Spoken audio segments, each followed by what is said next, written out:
ഒരു ഐഫോണിന് 3 മനുഷ്യജീവനുകളുടെ വിലയുണ്ടോ?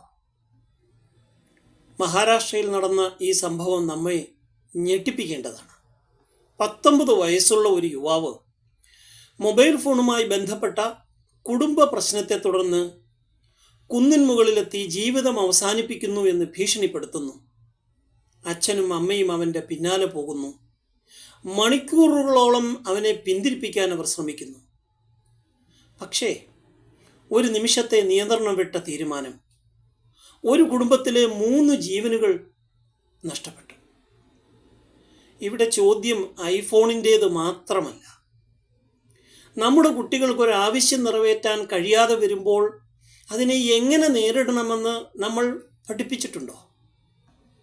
പരാജയം ജീവിതത്തിൻ്റെ അവസാനമല്ലെന്ന്, ആഗ്രഹിച്ച സാധനം കിട്ടാത്തത് അപമാനമല്ലെന്ന്, അച്ഛനോടോ അമ്മയോടോ ഉണ്ടാകുന്ന ഒരു വഴക്ക് ജീവിതത്തിൻ്റെ അവസാന തീരുമാനമെടുക്കാനുള്ള കാരണമല്ലെന്ന് നമ്മൾ നമ്മുടെ കുട്ടികളോട് പറഞ്ഞു കൊടുത്തിട്ടുണ്ട്.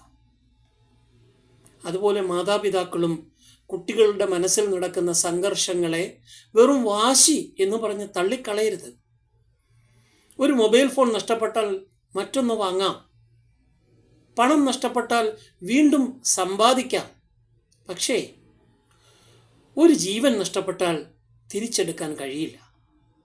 അതുകൊണ്ട് നമ്മുടെ കുട്ടികൾക്ക് വില കൂടിയ ഫോണുകളെക്കാൾ മുൻപ് നൽകേണ്ടത് ജീവിതത്തിൻ്റെ വില മനസ്സിലാക്കാനുള്ള ബോധമാണ്. ഒരു കുടുംബത്തെ തകർക്കാൻ ചിലപ്പോൾ വലിയൊരു ദുരന്തം വേണ്ടിവരില്ല.